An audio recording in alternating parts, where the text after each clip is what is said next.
Welcome, everybody, to Midday Magazine for this Tuesday, April 15th, 2025. Have your host, James J. Malouf here. In part two at 4:30 today, we're going to talk with CEO of your United Way of South Winnemem Counties, Terry Johns. Right now with us in studio is Alison Bruener. She is a museum curator over at the Southwood County Historical Museum. Alison, thank you so much for being here. Thanks for having me. One of the more important questions I'm going to ask you, Alison, did I say your last name right? You did. I did. Yes. Mark it down, Pam. I never get these right. That's awesome. Alison, we appreciate you joining us as we do. Phil joining us whenever he gets a chance to from the museum. Say hi to him for us and everything. We appreciate the work that you guys and the team over there does, preserving our history, keeping our history alive in this area, along with giving people in this community something fun to check out and enjoy. And speaking of fun and enjoyable things, we're going to get into something in a second, but everybody, I did something a little mean to Alison here, and I apologize to her and you guys. I didn't start with this, Alison. Whenever we have somebody join us for the first time, we like to get to know them a little bit. So can you tell us a little bit about yourself and how you got involved with the Humane Society? Or, I'm sorry, with the Historical Museum. Yeah, absolutely, James. So actually this year marks my 10th year with the Historical Museum. In 2015, I came on as an intern from Northland College. I was born and raised here in this community, though, went to school in Port Edwards. Knew that the museum was always there, but hadn't been too involved. But in 2015, I came along. They knew that they wanted to help digitize some of their archives. So I came in, helped scan, helped do some interviews, helped Dave Engel with our historical magazine artifacts. So kind of started from there. They very graciously allowed me to stay on, and I've been there since. And now with our previous administrator's retirement, I've now moved into the curator role. So it's kind of been some new changes, but we're excited for the future. Congratulations. Thank you. And they got somebody good in that position. It's great to, first off, the work that you and the team there have been doing, I've enjoyed for many years. I'm a history nerd. I love history. But I know that this area really loves history, too. And there's a pride that comes from it. There's along with, I think, just a natural curiosity sometimes, too. But being able to have something like that in town that's so well done and so well preserved and everything is really unique for this area. And it really adds to the luxury, the beauty, the culture of this area. But I am curious too, especially since, I'm usually, when I'm talking to Phil about this, one of the things that's always interesting to me is the stuff that they're able to find in the history we've been able to preserve. For you, I immediately think of, the modern tech that we're able to use to preserve this history has got to be really game changing and really help what you and the team over there are trying to do. Absolutely. Yeah, you're right on there. So the Historical Society formed in 1955. We weren't in our building until 1970, and the exhibits opened in 72. But with the use of our scanners, digital, all things digital these days, we really can kind of preserve and protect all of the items that have been donated to us over the years. And specifically in recent years, it's been really fun coordinating with schools. If they're like, we're looking for primary sources, can you help us out? And it's always a really good day when you can help them out that way. One of my first field trips when I moved out here was to the museum, and I'll never forget it. Yeah, it's a great one. I encourage any schools out there, any teachers, anybody out there listening involved with schools, please reach out to the Historical Museum and get the kids over there. Let's talk about the Laura Ingalls Wilder exhibit that is going on right now over at the museum. It's going till April 30th. We've got some other parts of this we want to touch on later with the special speaker presentation.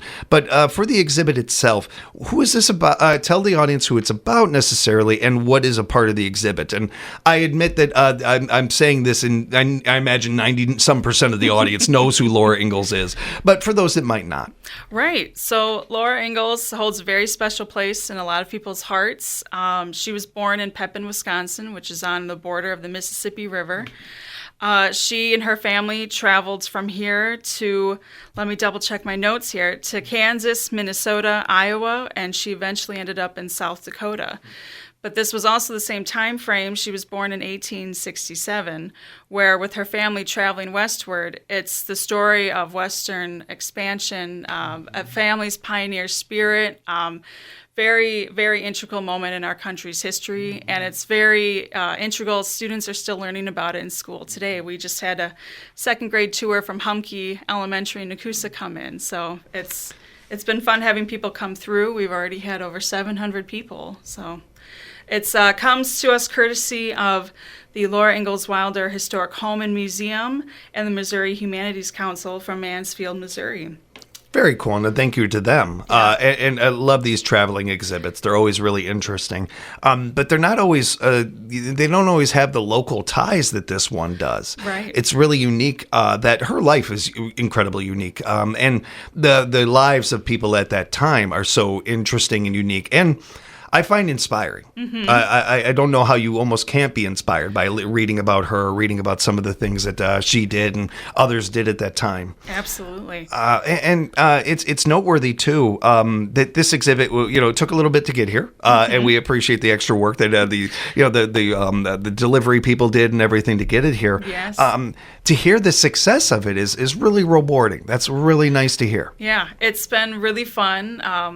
With the nostalgia of her. We've had older people, children, she's really someone for every age group, and that's been really fun to see. It's brought in a lot of people who maybe didn't even know the museum is there and available to the public, so it's been a really nice outreach for us.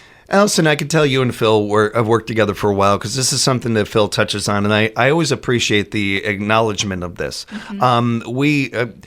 We don't do anybody any favors by kind of using kid gloves with some of these things. People don't go to museums enough, and especially on a local level. We want to get people to them. These exhibits are a huge way of doing that. Mm-hmm. I hope it also encourages people to visit even when there isn't an exhibit there or something like that. Preserving this is preserving your history. It's preserving all of it, and it's helping them keep the museum around and alive and everything. You're a part of that when you take in these exhibits, and part of that is also on social media, sharing these things on your page. You just don't know who might see these things otherwise, and some of that. There's lots of ways that you can help out the library. We'll give you other opportunities maybe a little bit later, but spreading the word about this stuff goes so far. And her book was gigantic. It obviously created the show. Little House in the Big Woods was her book, and that turned into Little House on the Prairie. Mm-hmm. So that part of it is really fun for people too, I would imagine, just checking that out. What kind of items are there as a part of this exhibit? Yeah, so it's a panel display that's tabletop, so it's a little smaller, but very good information.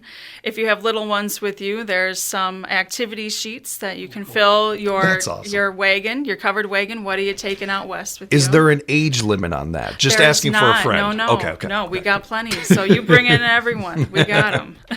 Excellent. It's a really fun idea, too. Yeah. Especially, as much as we have fun and we love learning about these things, it really on the kid level, it's great for them to register this stuff, remember it, and those little quizzes that they fill out oftentimes can do a lot of that. So it's fun and it helps them learn, which they don't necessarily really realize, but that's awesome. That's great. Yeah. Are there any photographs or things like that are there as well, a part of this? Or? So there's some photos that are also involved with the panels, but it's all pretty self-contained in there. A little fun bit that we added to bring a little bit more to the exhibit is we have an extensive quilt collection at the museum, and there's that other nostalgic nod about quilts and homesteading pioneer history. So a couple of names on there that some people have noticed. So very cool. Yeah. Along with all of this, and it is already amazing and a fun time. But then coming up in next week, we're going to have a special presentation over there. Yes. So the last Sunday of April, the 27th at 2 p.m., we have Lynn Urban coming to the Southwood County Historical Museum. Her and her husband live in Racine, Wisconsin, but she has been a lifelong fan of all things Laura Ingalls. She volunteers a lot of her time at the Ingalls Museum in Pepin, Wisconsin. So she's given presentations for many a year, and we're very gracious and happy that she'll be joining us.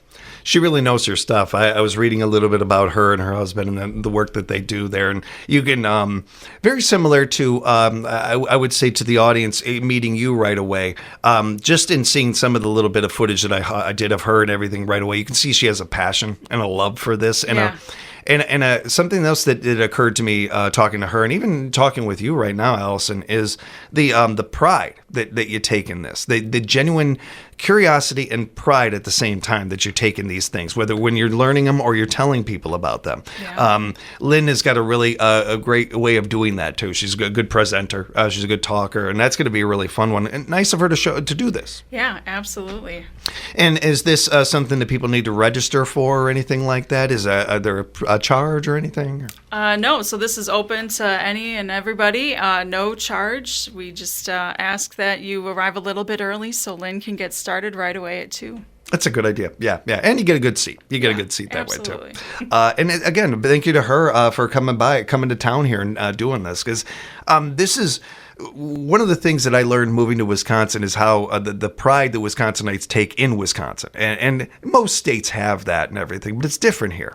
And there's a different level of that pride. And then when you add on top of that people like that made good, like Laura Ingalls or somebody like that has local ties to the state or something, that pride, that enjoyment, just in times 50. It just really increases. So to have an exhibit like this in town is really cool. And I'm thinking about this from an adult perspective a lot, but when you brought up the kids, it brought up something else to me. Mm-hmm. And one of the other reasons why we encourage people and kids to attend museums and stuff, and my grandfather was really good about history and having me read books that I was way too young to be reading, but was reading them. Yes. But the thing that really hit home, got me to love history forever, for the rest of my life, was going to the Chicago Museum and the Natural History Museum and checking that out as a little kid and getting to see that and everything.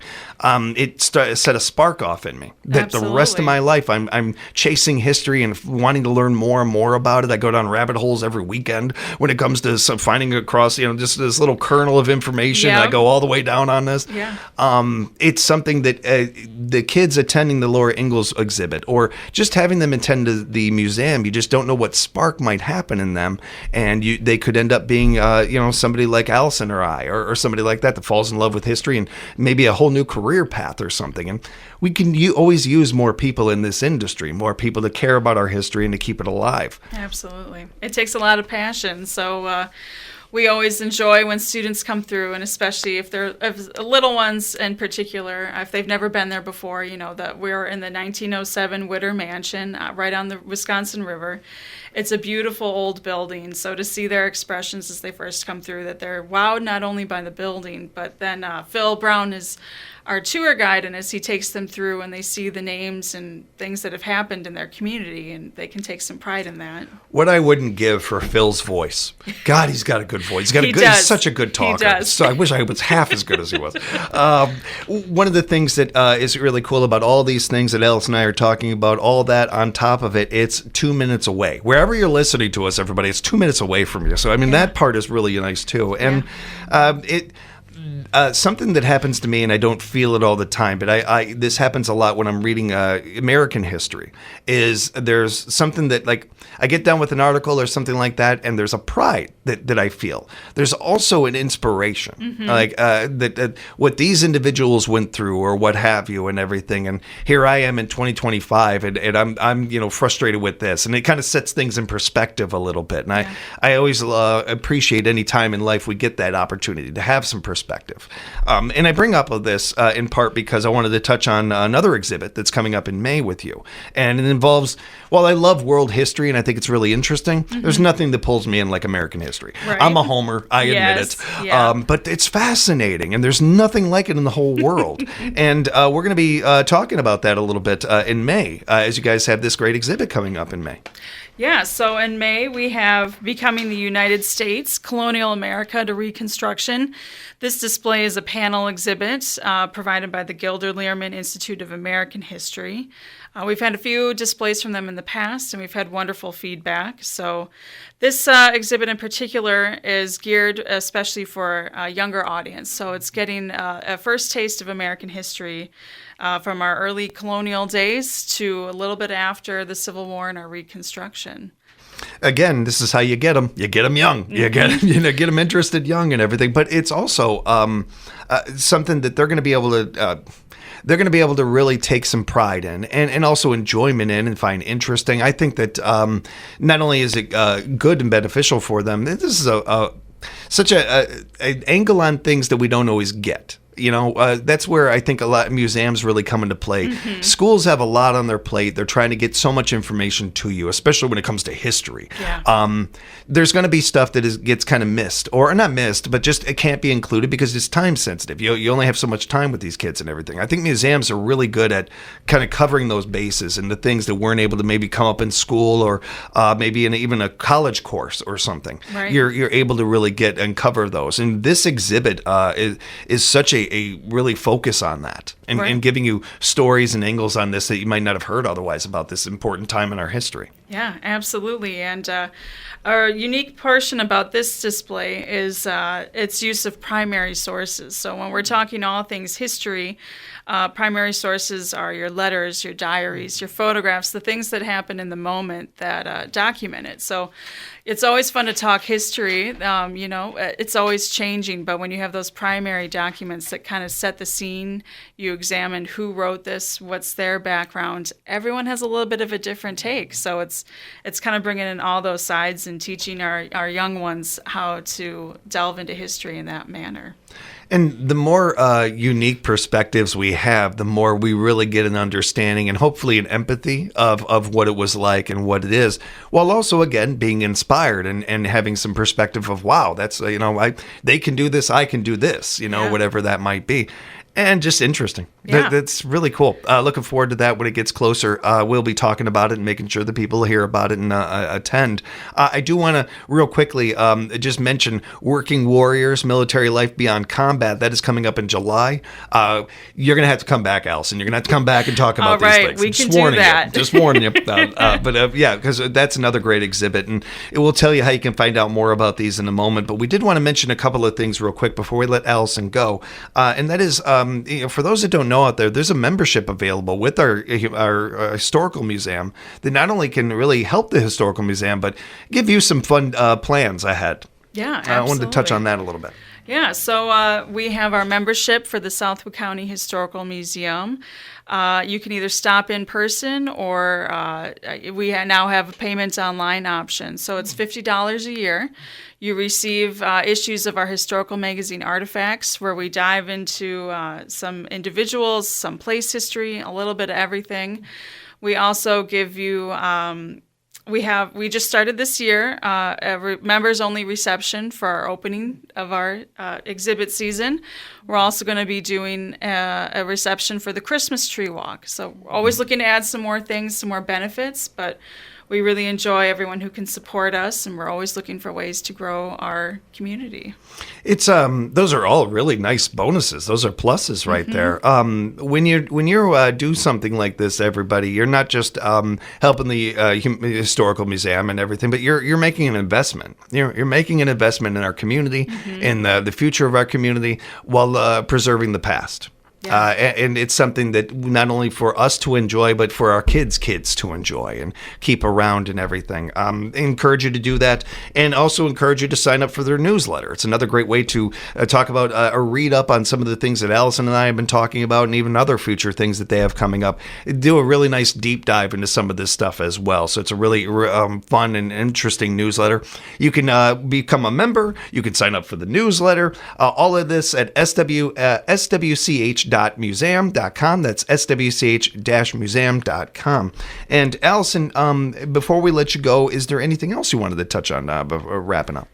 As we were talking speaker presentations, another one for people to keep in mind, we just finalized this, so this is the first time it's kind of being shared. We love breaking news. Yes, so it's going to be Sunday, June 1st. We have Brett Barker, a professor at UWSP, who's also the chair of the history department there.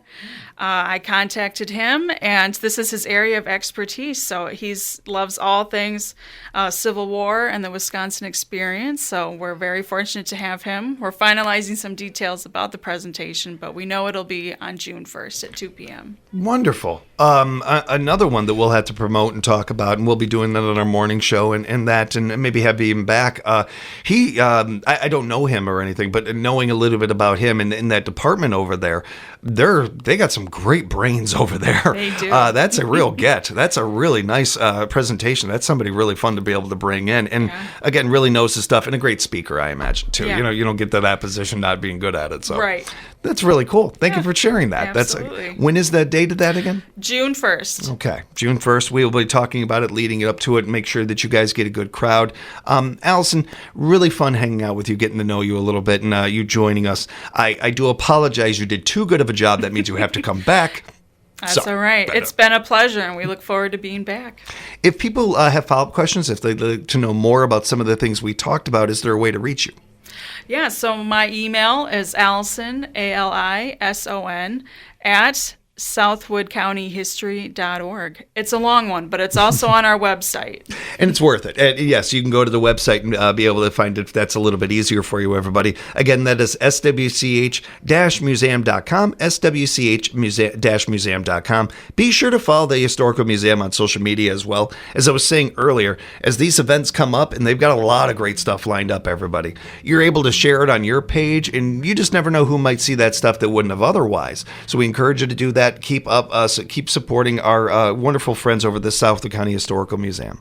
Allison, thanks again for the time. Thank you. Say hi to Phil and the gang for us, all right? I will. We will take a time out. We'll come back and we'll have some more fun right here on 97.5 FM, 1320 AM, WFHR. We are locally grown radio.